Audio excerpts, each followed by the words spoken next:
ایک رات حضرت سلطان محمود غزنوی رحمۃ اللہ علیہ شاہی لباس اتار کر عام لباس میں رعیت کی نگرانی کے لیے تنہا گشت فرما رہے تھے کہ اچانک چوروں کے ایک گروہ کو دیکھا کہ آپس میں کچھ مشورہ کر رہا ہے۔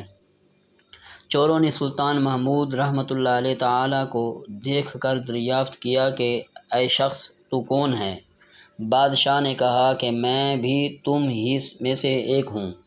وہ لوگ سمجھے کہ یہ بھی کوئی چور ہے، اس لیے انہیں بھی اپنے ساتھ لے لیا۔ پھر آپس میں باتیں کرنے لگے اور یہ مشورہ ہوا کہ ہر ایک اپنا اپنا ہنر بیان کرے تاکہ چوری کرنے میں وہی کام اس کے سپرد کر دیا جائے۔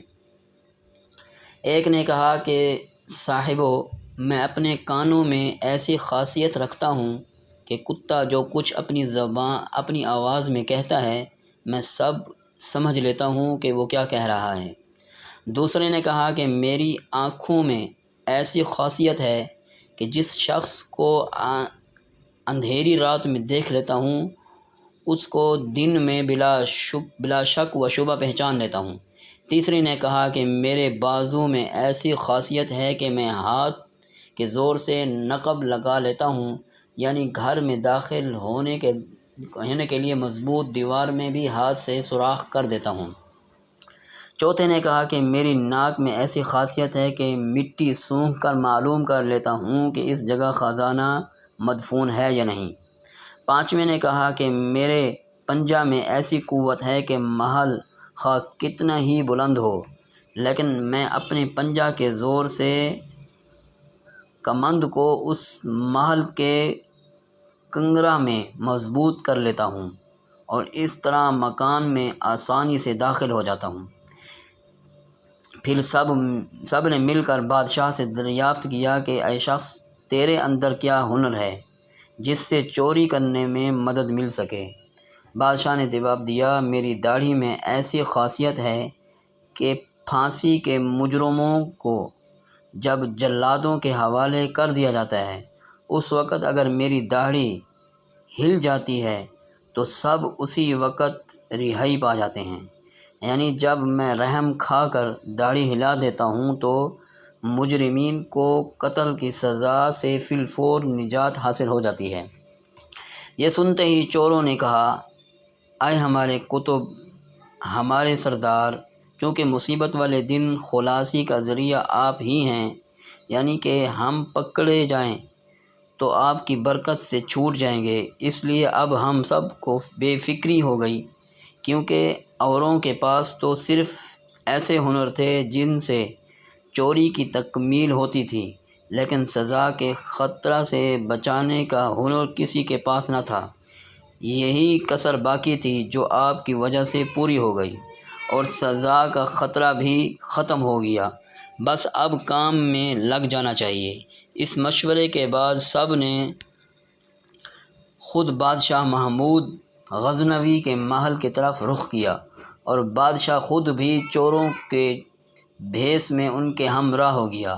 راستہ میں کتا بھونکا تو کتے کی آواز سمجھنے والے چور نے کہا کہ تمہارے ساتھ بادشاہ بھی ہے، لیکن اس کی بات کی طرف چوروں نے دھیان نہ دیا کیونکہ لالچ ہنر پر پردہ ڈال دیتی ہے۔ دوسرے چور نے خاک سونگھی اور بتا دیا کہ شاہی خزانہ یہاں ہے۔ تیسرے چور نے کمند پھینکی اور شاہی محل میں داخل ہو گیا۔ نقب زن نے نقب لگا دی، قیمتی سامان لوٹا اور آپس میں خزانہ تقسیم کر لیا اور جلدی ہر ایک نے حصے میں آنے والا چوری کا مال چھپا لیا۔ بادشاہ نے ہر ایک کا حلیہ پہچان لیا اور ہر ایک کی قیام گاہ کے راستوں کو یاد کر لیا اور اپنے کو ان سے چھپا کر شاہی محل کی طرف واپس آ گیا۔ بادشاہ نے دن کو عدالت میں شب کا تمام ماجرا بیان کر کے سپاہیوں کو حکم دیا کہ سب کو گرفتار کر لو اور سزائے قتل سنا دو۔ چنانچہ جب وہ سب کے سب مشقیں کسی ہوئی عدالت میں حاضر ہوئے تو تخت شاہی کے سامنے ہر ایک خوف سے کانپنے لگا، لیکن وہ چور جس کے اندر یہ خاصیت تھی کہ جس کو اندھیری رات میں دیکھ لیتا، دن میں بھی اس کو بے شبہ پہچان لیتا۔ وہ مطمئن تھا، اس پر خوف کے ساتھ رجا و امید کے آثار بھی نمایاں تھے۔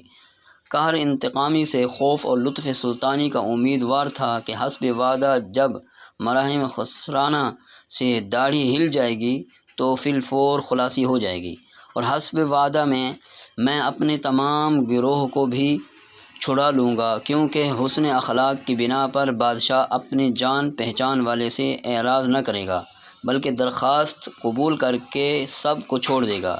اس شخص کا یہ چہرہ خوف اور امید سے کبھی زرد کبھی سرخ ہو رہا تھا کہ بادشاہ رحمۃ اللہ علیہ نے جلالت خسروانہ اور شاہی رعب و جلال کے ساتھ حکم نافذ فرمایا کہ ان سب کو جلادوں کے سپرد کر کے سولی پر لٹکا دو، اور چونکہ اس مقدمہ میں بادشاہ خود گواہ ہے اس لیے کسی اور کی گواہی ہی ضروری نہیں۔ یہ سنتے ہی اس چور نے دل کو سنبھال کر ادب سے عرض کیا کہ اگر اجازت ہو تو ایک بات عرض کرنا چاہتا ہوں۔ اس نے کہا، حضور، ہم میں سے ہر ایک نے تو اپنے مجرمانہ ہنر کی تکمیل کر دی، اب شاہانہ ہنر کا ظہور حسب وعدہ فرما دیا جائے۔ میں نے آپ کو پہچان لیا ہے۔ آپ نے وعدہ فرمایا تھا کہ میری داڑھی میں ایسی خاصیت ہے کہ اگر کرم سے ہل جائے تو مجرم خلاصی پا جائے، لہذا اے بادشاہ سلامت اب اپنی داڑھی ہلا دیجیے تاکہ آپ کے لطف کے صدقے میں ہم سب اپنے جرائم کی عقوبت و سزا سے نجات پا جائیں۔ ہمارے ہنر نے تو ہمیں سولی تک پہنچا دیا، اب صرف آپ ہی کا ہنر ہمیں اس عذاب سے نجات دلا سکتا ہے۔ آپ کے ہنر کے ظہور کا یہی وقت ہے۔ جی ہاں، کرم سے جلدی داڑھی ہلائیے، کیونکہ خوف سے ہمارے کلیجے منہ کو آ رہے ہیں۔ اپنی داڑھی کی خاصیت سے ہم سب کو جلد مسرور فرما دیجیے۔ سلطان محمود رحمۃ اللہ علیہ اس گفتگو سے مسکرایا اور اس کا دریائے کرم مجرمین کی فریاد آہو زاری سے جوش میں آ گیا۔ ارشاد فرمایا کہ تم میں سے ہر شخص نے اپنی خاصیت دکھا دی، حتیٰ کہ تمہارے کمال اور ہنر نے تمہاری گردنوں کو عذاب میں مبتلا کر دیا، سوائے اس شخص کے کہ یہ سلطان کا عارف تھا اور اس کی نظر نے رات کی تاریکی میں ہمیں دیکھ لیا تھا اور ہمیں پہچان لیا تھا۔ پس اس شخص کی اس نگاہ کے صدقے میں تم سب کو رہا کرتا ہوں۔ مجھے اس پہچاننے والی آنکھ سے شرم آتی ہے کہ میں اپنی داڑھی کا ہنر اب صرف آپ ہی کا ہنر ہمیں اس عذاب سے نجات دلا سکتا ہے۔ آپ کے ہنر کے ظہور کا یہی وقت ہے۔ جی ہاں، کرم سے جلد داڑھی ہلا دیجیے۔ سلطان محمود رحمۃ اللہ علیہ اس گفتگو سے مسکرائے۔ اپنی داڑھی کا ہنر ظاہر نہ کر دوں۔ اس واقعے سے ہمیں یہ سبق ملتا ہے کہ اگر ہم اس دنیا کے ظلمت کدہ اور تاریکی میں اللہ تعالیٰ کی معرفت رکھنے والی نظر حاصل کر لیں تو کل قیامت کے دن عدالت میں جب ان گناہوں کی وجہ سے عذاب جہنم کے مستحق ہوں گے جن کو دنیا میں بڑا کمال و ہنر سمجھتے تھے، تو یہ نگاہ رحمت شناس کی برکت سے خلاصی ممکن ہو سکے گی۔ ہمیں یہ سبق بھی ملتا ہے کہ اگر ہم خود ایسی معرفت والی نظر سے محروم ہوں تو ایسے عارف باللہ اور اللہ والے کی صحبت و معیت اختیار کر لیں کہ جس کی نگاہ معرفت کے صدقے ہم گناہ گاروں اور مجرموں پر اللہ تعالیٰ کرم فرماتے ہوئے دوزخ کی آگ سے نجات فرما دیں۔